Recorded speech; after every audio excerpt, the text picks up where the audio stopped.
Good morning श्रोतागणों, तो हाजिर हुए हैं सुबह की प्रमुख खबरों के साथ। तो इससे पहले खबरों का अध्ययन विस्तृत रूप से करें, निवेदन रहेगा कृपया चैनल को जरूर सब्सक्राइब करें। तो पेश है आज सुबह की प्रमुख खबरें।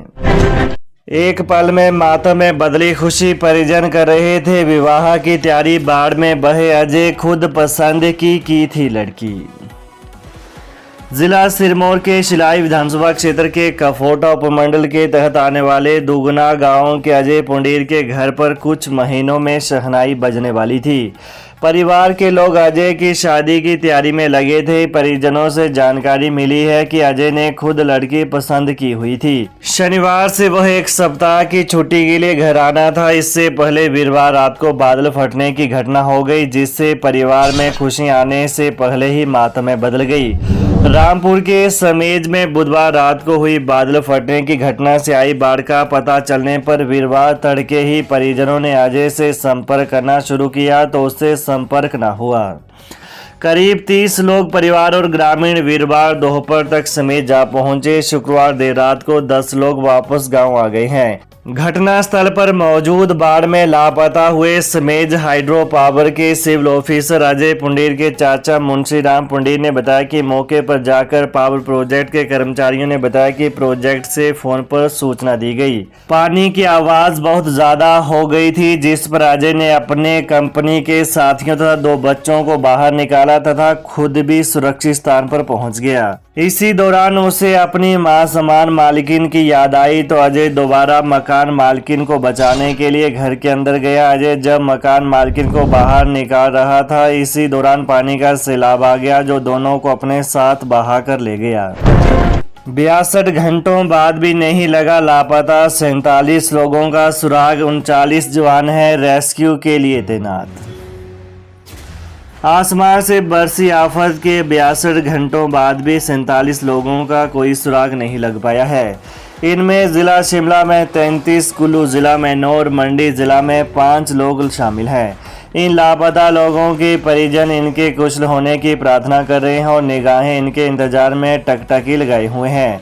1 अगस्त की मध्यरात्रि हुई जल प्रलय ने 3 जिलों शिमला, कुल्लू व मंडी में तबाही मचाकर रख दी है, जिसमें जान माल की भारी क्षति हुई है। बादल फटने की घटनाओं में अब फंसे हुए सभी लोगों को सुरक्षित निकाल लिया गया है, जबकि 8 लोगों की मौत हो चुकी है। हिमाचल में 2 पहिया वाहन में इस उम्र के बच्चों को भी पहनना होगा हेलमेट, अधिसूचना जारी। हिमाचल में अब 2 पहिया वाहनों में 4 वर्ष से अधिक आयु वाले बच्चों के लिए हेलमेट पहनना अनिवार्य होगा। सड़क सुरक्षा को ध्यान में रखते हुए सरकार ने इस नियम को सख्ती से लागू किया है। इस नियम का उल्लंघन पर चालान के साथ सख्त कार्रवाई की जाएगी। राज्य सरकार की ओर से इस संबंध में अधिसूचना जारी कर दी गई है। हालांकि नियम का प्रावधान केंद्रीय मोटर वाहन नियमों में है, राज्य सरकार ने भी इसे हिमाचल में लागू कर दिया है। इस संबंध में परिवहन विभाग की ओर से अधिसूचना जारी कर दी गई है। हिमाचल में अब ऐसे नहीं दौड़ेंगी स्कूल बसें, नियमों का करना होगा पालन। उच्च शिक्षा विभाग ने स्कूल बसों से जाने वाले बच्चों की सुरक्षा के लिए सरकारी व निजी स्कूलों को दिशा निर्देश जारी किए हैं। इसके तहत स्कूल बस या स्कूल टैक्सी 15 साल से पुरानी नहीं होनी चाहिए। बस के ड्राइवर के पास भारी वाहन चलाने का 5 वर्ष का अनुभव होना जरूरी होगा और उसकी उम्र 60 वर्ष से अधिक नहीं होनी चाहिए। स्कूल बस में ड्राइवर के अलावा एक कंडक्टर भी होगा, जिसके पास हिमाचल प्रदेश मोटर वाहन नियम 1999 के नियम 22(3) के प्रावधान के तहत वैध लाइसेंस और निर्धारित योग्यता होनी चाहिए। स्कूली बच्चों को लाने ले जाने के लिए उपयोग किए जाने वाले वाहनों में उचित दरवाजा लॉक होना चाहिए और दरवाजे की कुंडी, दरवाजों के ताले और कुंडी काम करने की स्थिति में होनी चाहिए। 3 फेज में होगा कांगड़ा एयरपोर्ट का भू अधिग्रहण। हिमाचल की सबसे बड़ी महत्वाकांक्षी परियोजना कांगड़ा एयरपोर्ट के विस्तारीकरण की प्रक्रिया रफ्तार बढ़ने लगी है। प्रभावितों को तुरंत परेशान न होना पड़े, इसके लिए भू अधिग्रहण काम 3 फेज में होगा। पहले चरण में गग्गल बाजार से पीछे मांझी पुल तथा भू अधिग्रहण की प्रक्रिया चलेगी। प्रदेश सरकार की ओर से 980 करोड़ की सैंक्शन के बाद सेक्शन 19(2) की डिक्लेरेशन होते ही मुआवजा राशि जारी करने की प्रक्रिया तेज कर दी जाएगी। पर्यटन व सुरक्षा की दृष्टि से महत्वपूर्ण कांगड़ा एयरपोर्ट विस्तारीकरण के चलते करीब 1200 परिवार विस्थापित होंगे। इस महीने से निजी अस्पतालों में हिमकेयर बंद, सरकार ने जारी किए आदेश। प्रदेश के प्राइवेट अस्पतालों में सरकार द्वारा चलाई जा रही हिमकेयर योजना के कार्ड से इलाज नहीं मिलेगा। पिछली कैबिनेट बैठक में इसका निर्णय लिया गया था, जिस पर चिकित्सा शिक्षा एवं रिसर्च विभाग ने अधिसूचना जारी कर दी है।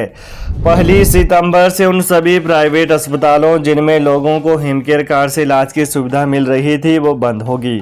इसके साथ सरकारी सेवारत कर्मचारियों व सेवानिवृत्त कर्मचारियों को तुरंत प्रभाव से हिमकेयर का लाभ बंद कर दिया गया है, जो योजना से बाहर हो जाएंगे। इस मामले को लेकर स्वास्थ्य मंत्री डॉक्टर कर्नल धनीराम शांडिल ने कहा है कि सरकार सभी सरकारी अस्पतालों में इलाज की बेहतरीन सुविधा दे रही है, लिहाजा प्राइवेट अस्पतालों में इस तरह की सुविधा देने की कोई ज़रूरत नहीं है।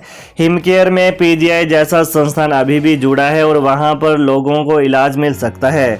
उन्होंने कहा कि सरकार की किसी भी योजना का सदुपयोग होना चाहिए, न कि दुरुपयोग किसी भी सूरत में सरकार बर्दाश्त नहीं करेगी। पीटीए पीरियड या एसएमसी आधार पर स्कूलों में शिक्षकों और गैर शिक्षकों की नियुक्ति पर रोक। हिमाचल प्रदेश के स्कूलों में पीटीए पीरियड, एसएमसी और वर्कलोड आधार पर शिक्षकों और गैर शिक्षकों की नियुक्ति पर रोक लगा दी गई है। इस बाबत उच्च शिक्षा निदेशालय ने सभी जिला उपनिदेशकों को आदेश जारी कर दिए हैं। पत्र में स्पष्ट किया गया है कि ऐसी नियुक्तियों के लिए सरकार से वित्तीय मदद नहीं दी जाएगी। भविष्य में कानूनी अड़चनें पड़ने पर संबंधित शिक्षण संस्थान प्रमुख ही जिम्मेदार होंगे। ऐसे मामले सामने आने पर संबंधित अधिकारी के खिलाफ कड़ी कार्रवाई की जाएगी। शिक्षा विभाग के अधिकारियों ने बताया कि सरकार के पास लगातार इस प्रकार की नियुक्तियां किए जाने की शिकायतें आई हैं। 8 को मंत्रिमंडल बैठक, आपदा प्रभावितों को राहत प्रदान करने को बनेगी रणनीति। मुख्यमंत्री सुखविंदर सिंह सुक्खू ने 8 अगस्त को मंत्रिमंडल बैठक बुलाई है। बैठक में मानसून के कारण आई प्राकृतिक आपदा के प्रभावितों को राहत प्रदान करने को लेकर रणनीति बन सकती है। इससे पहले भी राज्य सरकार पिछले वर्ष प्राकृतिक आपदा प्रभावितों के लिए 4500 करोड़ रुपए का विशेष पैकेज लेकर आई थी। इसमें पूरी तरह से टूट चुके घरों का निर्माण करने के लिए 7 लाख रुपए की आर्थिक सहायता देने का निर्णय लिया गया था, जिससे प्रदेश में करीब 3500 प्रभावित परिवारों को लाभ पहुंचा था। इसके लिए सरकार ने अपने रिलीफ मैनुअल में भी संशोधन किया था। सरकार के कर्मचारियों को कोर्ट ऑर्डर पर मिल जाएगा पूरा एरियर। हिमाचल सरकार के कर्मचारियों को कोर्ट ऑर्डर के बाद पे कमीशन का एरियर एक मुश्त भी मिल जाएगा। इसके लिए राज्य सरकार ने 7 जनवरी 2012 को एरियर भुगतान पर लगाई सीलिंग को वापस ले लिया है। यह संशोधन सिर्फ कोर्ट से आने वाले फैसलों के लिए ही किया गया है। हिमाचल सरकार ने पे कमीशन के एरियर को लेकर नए आदेश जारी किए हैं। प्रधान सचिव की देवेश कुमार ने सभी प्रशासनिक सचिवों, राज्यपाल के सेक्रेटरी, विधानसभा के सेक्रेटरी, हाईकोर्ट के रजिस्ट्रार जनरल और सभी विभाग अध्यक्षों को निर्देश भेजे हैं। इसमें यह कहा गया है कि पे कमीशन एरियर के भुगतान के लिए 7 जनवरी 2012 को वित्त विभाग द्वारा जारी किए निर्देश उन मामलों में लागू नहीं होंगे जहां कोर्ट में एरियर का भुगतान समयबद्ध करने के लिए स्पेसिफिक निर्देश दिए हैं। तो ये रही आज सुबह की प्रमुख खबरें। तो प्रदेश की ताज़ा खबरों को जानने के लिए कृपया चैनल को अभी सब्सक्राइब करें। धन्यवाद।